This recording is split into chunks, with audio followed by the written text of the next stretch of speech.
Professionally, I started getting involved with Japan since 2013, December.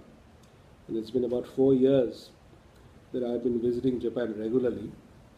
And it was in the context of a technology transfer initiative that we had with Fujitsu. And it has been a wonderful experience. Initially, there were a lot of challenges to overcome, but the team in Japan was very cooperative and very uh, enthusiastic in the way they supported our project and left no stone unturned.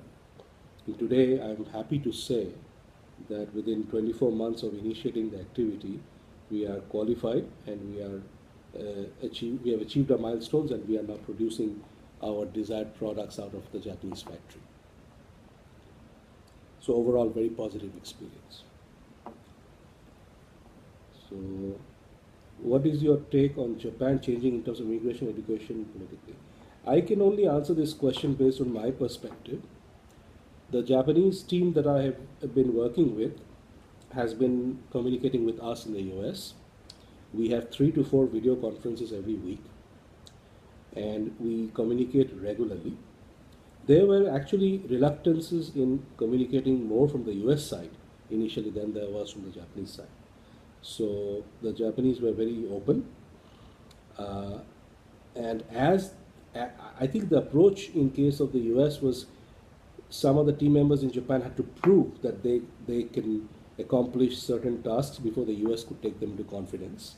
I suppose the same is true on the Japanese side, that they also initially were a little bit reluctant, but as they found us to be a reliable partner, then it became a lot easier. Many of them subsequently visited the US. Many of the US engineers have now come here in Japan.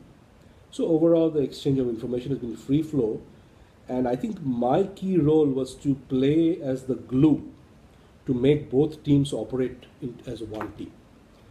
And I think I'm happy to say that that has not been one of our challenges. We have actually achieved that. On the other hand, I've seen many examples of mergers and acquisitions where two groups from within the same city have fought each other where they could not work together. So these things, I cannot say globally how it works between a Japanese and a US company, but in our context, it was successful. About immigration, I cannot comment because most of our US and Japan have a visa exempt situation where engineers from US can come to Japan and Japanese engineers can come to US without any requirements or documents. So from that standpoint, I cannot comment. On education, actually, our company was founded by professors from the University of California, Santa Barbara, and the Japanese engineers are very keen on the academic work that has been done. However, I have found the Japanese team to be more interested in judging a person's technical output based on the given project as opposed to affiliations to prior universities and so forth. So they are very focused on the work at hand, what was going to be achieved, and what has been achieved. So it's a very level playing field from that standpoint. Politically, I don't have much to say other than that I have built enough friendships here in Japan where we have openly discussed on challenges. Certainly, when new administration came to the US with a very anti-globalization stance, there were some concerns, and they were raised at me, and I think we both had a very constructive discussion as to why it happened and so forth. What do I see as the benefits of an American or a multicultural education model? I think I am personally a byproduct of the American education model. I don't know if all of American education model is multicultural, but a substantial part of the postgraduate and graduate education is multicultural. And I think what it helps one adapt. Because today it is Japan, tomorrow it could be UK, the day before it could have been Malaysia, the day after it could have been Taiwan. That's the world we live in. So it helps us adapt to the different environments we work. Can that be possible also of a Japanese education system in the long term? Could be. I think Japanese corporations are probably more multicultural than the universities, but that may be changing. We often come across it. Yeah, I think project-based learning is ideal. I personally spent some time at the Harvard Business School where everything was case study based, and some other business schools have controversial opinions about that model of teaching, where they would like to have a mixture of lecture and cases. I personally think it depends on the level. Maybe at the undergraduate level, you need to have a strong theoretical grounding, but then as you progress towards your graduate and postgraduate studies and probably postdoctoral work, more and more should be project based. This is my personal opinion. Because at the end of the day, it's not how much you have learned other people's work, but how much you can apply what you have learned from other people's work towards creating something new and innovative. That's how you will be measured in most of corporate world. Students in Japan must learn English. How could universities prepare for remote? Well, I can give you my take on question number 4.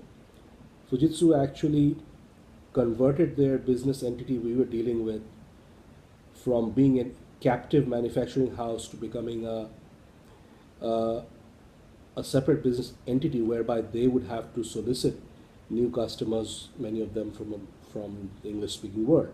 So then the company itself incentivized by having English training courses to the employees after work, and many of them actually would use the opportunity that they would have interacting with me to practice their English. So I found that if there's a corporate sponsorship, that yes, this is something that will lead to a better growth in my career, then they jump into it. I think learning English for the sake of learning English may not work, but if they see that there is a incentive associated with it, I think it's magical. I've seen that firsthand. So that could be an experiment to try. On the other hand, new tools like Google Translate are coming about, so language may not be as big a barrier going forward as it used to be, but certainly helps.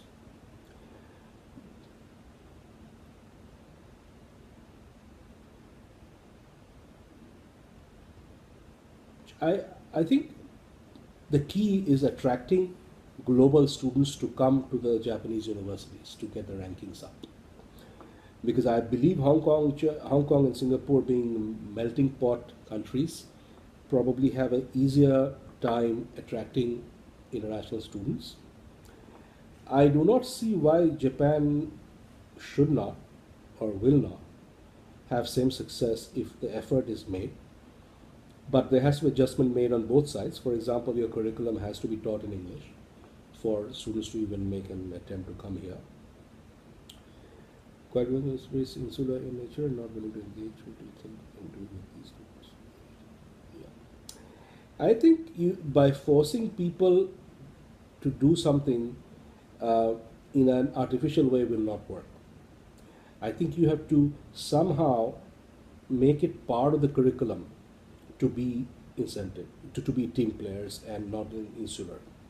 For example, you can start giving cases to your students and tell them that every day before the start of class at 7:30 in the morning or 8 in the morning, they can all meet together, or groups of 8 or 9, and then write out their responses to the case in English and then present it in class when they come.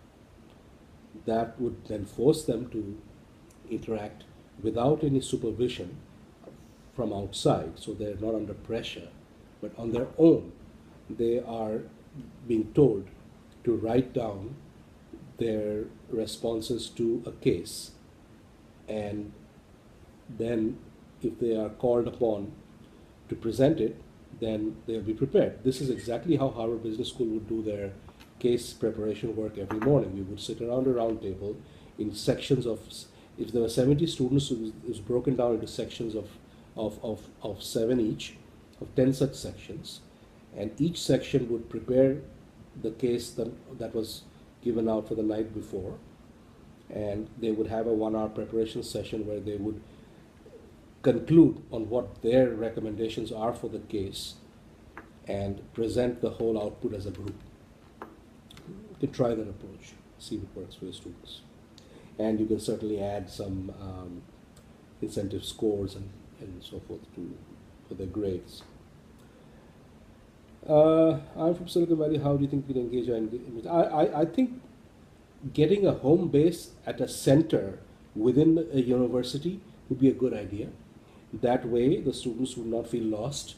They would feel that they are inside a university where a lot of talks and seminars happen, which they can attend, in addition to going to do things at other companies. Because, frankly, companies are busy with their own activities. For them to have unsupervised kids roaming around has to be arranged ahead of time.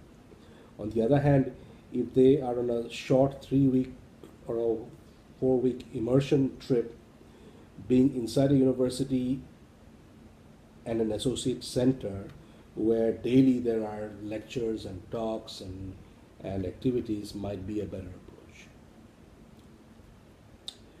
I've seen many international students after